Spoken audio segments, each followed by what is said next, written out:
TPCC అధ్యక్షుడు మహేష్ కుమార్ గౌడ్ చాకలి ఐలమ్మ జయంతి సందర్భంగా కీలక వ్యాఖ్యలు చేశారు.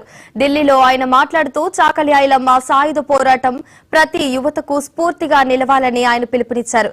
యువత సెల్ ఫోన్లపై ధ్యాస తగ్గించుకుని న్యాయకుల పోరాటాల గురించి పుస్తకాలు చదవాలని హితవు పలికారు. అదే సమయంలో రాజకీయ అంశాలపై స్పందిస్తూ ఫార్ములా ఈ కార్ కేసు నిర్వహణ సమయంలో కేటీఆర్ తప్పు చేశారని, ఆయన ముద్దాయిగా నిరూపించబడతారని, త్వరలో శిక్ష తప్పదని మహేష్ గౌడ్ హెచ్చరించారు. అంతేకాక మూసీ సుందరీకరణను కేంద్ర మంత్రి కిషన్ రెడ్డి అడ్డుకుంటున్నారని ఆరోపించారు. ఈ కార్ రేస్ లో కేటీఆర్ గారు తప్పు చేస్తున్నారు. కోర్టుల ద్వారానో లేక గవర్నర్ పర్మిషన్ ఇవ్వక టెంపరీ వెసులుబాటు ఉంటే ఉండొచ్చు. ఆయన ముద్దాయిగా ఎస్టాబ్లిష్ అయింది. డెఫినెట్ గా చర్యలు ఉంటాయి. రాష్ట్రం నుంచి కేంద్రంలో కేబినెట్ మంత్రి స్థాయిలో ఉన్నారు. నేను చాలా సందర్భంలో నేను కానీ మా మాన్య ముఖ్యమంత్రి రేవంత్ రెడ్డి గారు కానీ పలు ప్రశ్నలు కిషన్ రెడ్డి గారికి చేశాం. రాష్ట్ర అభివృద్ధి విషయంలో మాకు ఫోబియా పట్టుకోవడం ఏంటి?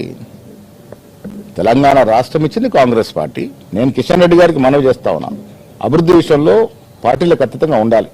మీరు బీజేపీ అయినా మేము కాంగ్రెస్ అయినా రాష్ట్ర అభివృద్ధి విషయంలో మీరు భాగం పంచుకోవట్లేదు. చెప్పండి, నేను ఓపెన్ గా మీకు ఏం అభివృద్ధి కార్యక్రమాలు తీసుకొచ్చినారు ఈ 2 ఏళ్లుగా? అంతకుముందు కూడా మంత్రిగా ఉన్నారు కిషన్. బీసీ రిజర్వేషన్ల విషయంలో తమ పార్టీ నిర్ణయం ఒకటేనని, బీసీలకు 42% రిజర్వేషన్లకు తమ ప్రభుత్వం కట్టుబడి ఉందన్నారు.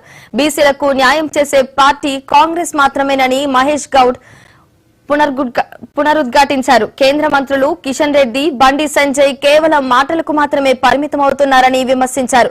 తెలంగాణ అభివృద్ధికి కేంద్రం నుంచి ఈ ఇద్దరు నేతలు ఎన్ని నిధులు తీసుకొచ్చారో లెక్కలు చెప్పాలని మహేష్ కుమార్ గౌడ్ డిమాండ్ చేశారు. జూబ్లీహిల్స్ ఎన్నికల్లో సరైన అభ్యర్థిని పార్టీ నిర్ణయిస్తుందని తెలిపారు.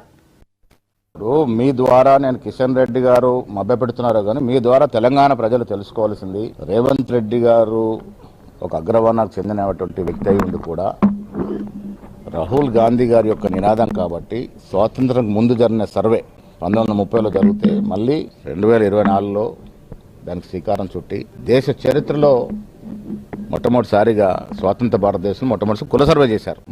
2 చట్టాలు 42% రిజర్వేషన్ ఓబీసీలకు ఇస్తూ 2 చట్టాలు చేస్తే గవర్నర్ వారు కేంద్రానికి పంపితే ఇక్కడ ఎందుకు పెండింగ్ లో ఉన్నాయి?